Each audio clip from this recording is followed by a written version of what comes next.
নমস্কার বন্ধুরা, আমি গৌরব চ্যাটার্জি। আমি একজন সাইকোলজিস্ট ও ম্যাথমেটিস্ট। আজ আবার ডক্টর জোসেফ মরফির বই থেকে তোমাদের কিছু পড়ে শোনাবো, অবচেতন মনের ফাংশন থেকে। তো অবচেতন মনের ফাংশন কিভাবে হয় সেই ব্যাপারে ডক্টর জোসেফ মরফি তার বই, যেটা the power of your subconscious mind, তার মধ্যে থেকে আমি পড়ছি। তাতে বলছে যে নিজেদের অবচেতন মন থেকে প্রতিক্রিয়া প্রাপ্ত করার জন্য আপনাদের অনুশাসিত বা বৈজ্ঞানিক কল্পনা শক্তির প্রয়োগ করতে হবে। মানে আমাদের অবচেতন মন থেকে যদি কিছু আমরা পেতে চাই, উসুল করতে চাই, তো আমাদের একটা সিস্টেমেটিক বৈজ্ঞানিক পদ্ধতিতে আমাদের একটা কল্পনা শক্তি প্রয়োগ করতে হবে। আমরা এর আগে এমনটা দেখেছি যে অবচেতন মন শরীরের আর্কিটেক্ট আর নির্মাতা হয়। এটা আপনাদের সকলের গুরুত্বপূর্ণ কার্যপ্রণালীগুলোকে নিয়ন্ত্রিত করে। অবচেতন মন আমাদের শরীরের এবং মানসিক আর্কিটেক্ট বলা যায়। মানে শরীর বা মন সম্পূর্ণ অবচেতন মনের নিয়ন্ত্রণে চলে, এটি বলতে চাইছেন আর কি।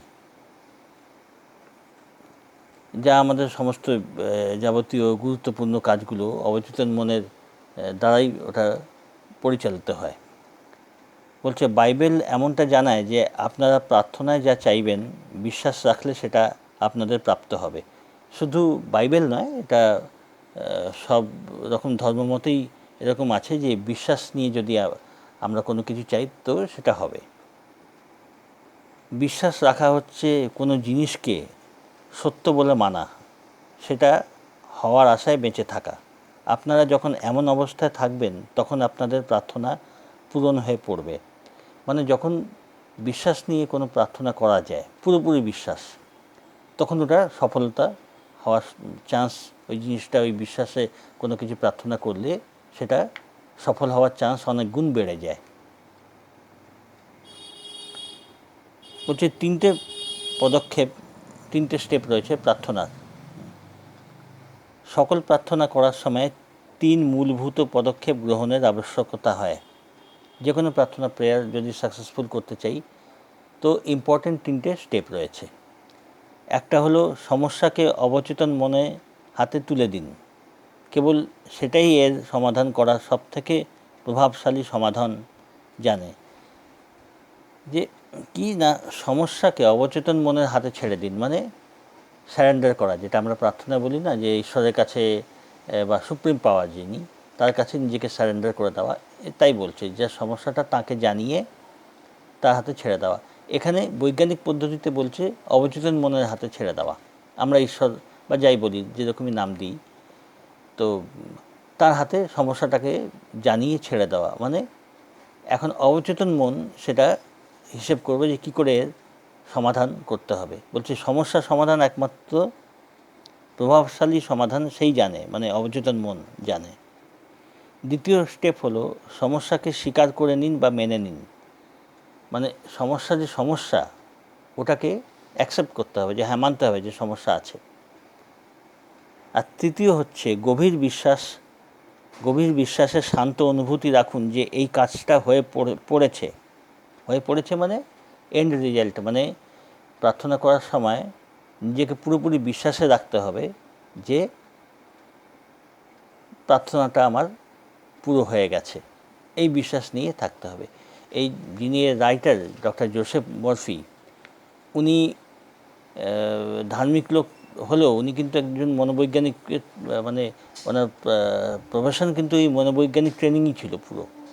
উনি এটা সায়েন্টিফিকভাবেই কিন্তু দেখেছেন, এবং তিনি যে ধর্মমতে বিশ্বাসী ছিলেন সেই বাইবেলের অনুকরণেই উনি এটা ব্যাখ্যা করেছেন। কিন্তু উনি নিজে মনোবিজ্ঞানের দিকটাই বেশি দেখতেন, পুরোপুরি গোঁড়া ধার্মিক বা সেরকম কিন্তু ব্যাপারটা নয়। উনি পুরো এর বৈজ্ঞানিক দিকটাই উনি বিশ্লেষণ করতেন এবং অনেক উনি হেল্প করেছেন।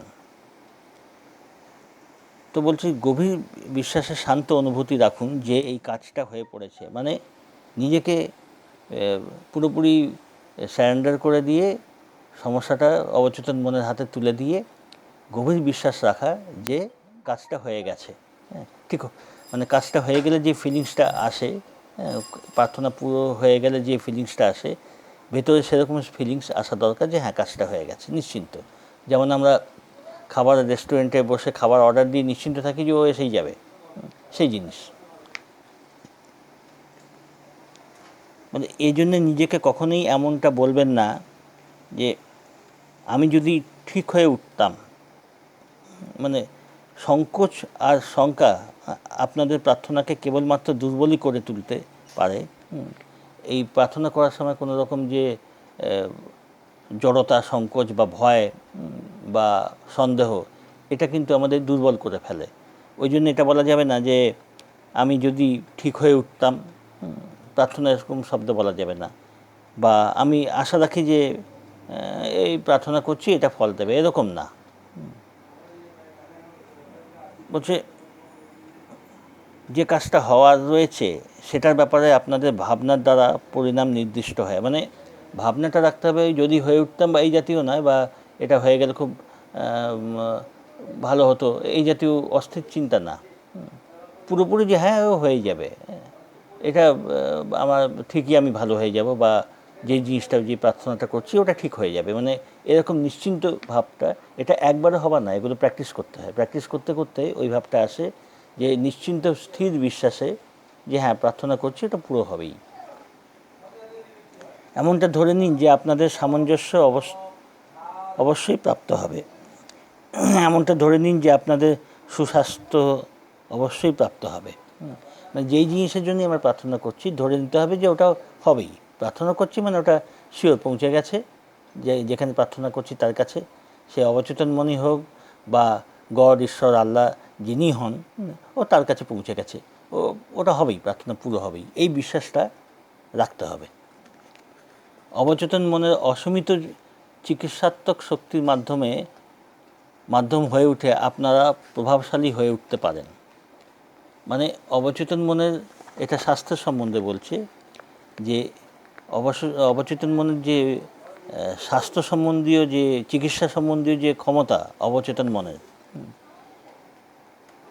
তার আপনারা সুন্দর মাধ্যম হয়ে উঠবেন এবং প্রভাবশালী হয়ে উঠতে পারে এই শক্তি। মানে সুস্থ স্বাস্থ্যের চিন্তাধারা অবচেতন মন পর্যন্ত পূর্ণ বিশ্বাসের সাথে পৌঁছে দিয়ে আরাম করে বসে পড়ুন। মানে এটা ট্রান্সলেশনের একটুখানি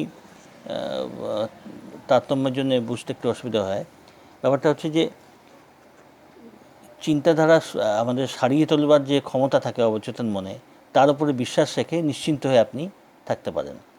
কারণ জোসেফ মরফির কাছে পরামর্শ নিতে একজন এসেছিলেন, তিনি ছিলেন মেরুদণ্ডে, তার টিবি হয়েছিল। একটি লোক ওই আমেরিকারই ইন্ডিয়ানা স্টেটের কোথাও থাকতো। সেই লোকটি জোসেফ মরফির কাছ থেকে পরামর্শ নেয়, তার মেরুদণ্ডে টিবি হয় এবং ডাক্তার বলছিল কিছু সারবার নয়। সেই অবস্থা থেকে সেই লোকটি এই রকম চিন্তাধারার সাহায্যে, আর কিছু করার ছিল না, এইরকম প্রার্থনা এবং পুরোপুরি সাবকনশিয়াস মাইন্ডের ওপরে, অবচেতন মনের ওপরে নিষ্ঠা বিশ্বাস রেখে সে প্রার্থনা করে গেছে এবং তারপরে সে সুস্থ হয়। এরকম ছোটোখাটো না অনেক কিছু এরকম হয়। আমি নিজে ম্যাসমেরিজমের সাহায্যে অসুখ বিসুখের ট্রিটমেন্ট করেছি এবং আমি দেখেছি যে মনের সাহায্যে, ম্যাসমেরিজম মেনলি একটা মনের একটা ব্যাপার রয়েছে, বৈজ্ঞানিক চিকিৎসা পদ্ধতির মধ্যে আছে, এটা পড়ে। তো এটাতে ওই মনেরই সাহায্যে, এবং তাতে প্রমাণ হয় যে বহু অবচেতন মনের বহু ক্ষমতা, যে মনকে অনেক কঠিন রোগ থেকে সে সারাতে পারে। তো নিজেকে এই শক্তির ভরসা ছেড়ে দিন। প্রতিটি অবস্থা আর পরিস্থিতিকে এমনটা বলুন যে এটাও চলে যাবে, মানে এসছে চলে যাবে, মানে দুঃখজনক পরিস্থিতি। আরাম আর বিশ্বাসের সাথে আপনারা নিজেদের অবচেতন মনের চিন্তাধারা ভরে নিন, মানে নিজেদের অবচেতন মনের ভেতরে বিশ্বাস দিয়ে ভরে রাখুন। এর ফলে চিন্তাধারার পেছনে গতিশীল এনার্জি সক্রিয় হয়ে ওঠার আর বিচারধারাকে সাকার করে তোলার সামর্থ্য প্রাপ্ত হবে। তো যত বিশ্বাস করে আমরা অবচেতন মনের শক্তির উপরে ভরসা করব, ছেড়ে দেব, তত এর কার্যক্ষমতা বাড়বে। মানে অবচেতন মনের যে শক্তিটা আছে, যে মানুষকে সারিয়ে তোলার বা তার পরিস্থিতি উন্নত করার, শুধু স্বাস্থ্য না, সব দিক দিয়ে মানুষের উপকার করার যে ক্ষমতা আছে, সেই ক্ষমতার উপরে বিশ্বাস যত রাখতে শিখবো তত এটা আমাদের জন্যে খুব ভালোভাবে সার্ভ করবে, খুব ভালোভাবে কাজ করবে। তো এটা আস্তে আস্তে পরীক্ষা করে ছোটোখাটো ব্যাপার দিয়ে তোমরা স্টার্ট করতে পারো। পরীক্ষা দিয়ে পরীক্ষা করে দেখতে পারো যে অবচেতন মন কীরকমভাবে আমাদের সব দিক দিয়ে সাহায্য করছে। ঠিক আছে, পরের ভিডিওতে আরও আলোচনা হবে অবচেতন মনের কাজ নিয়ে। ভালো থেকো তোমরা, সঙ্গে থেকো।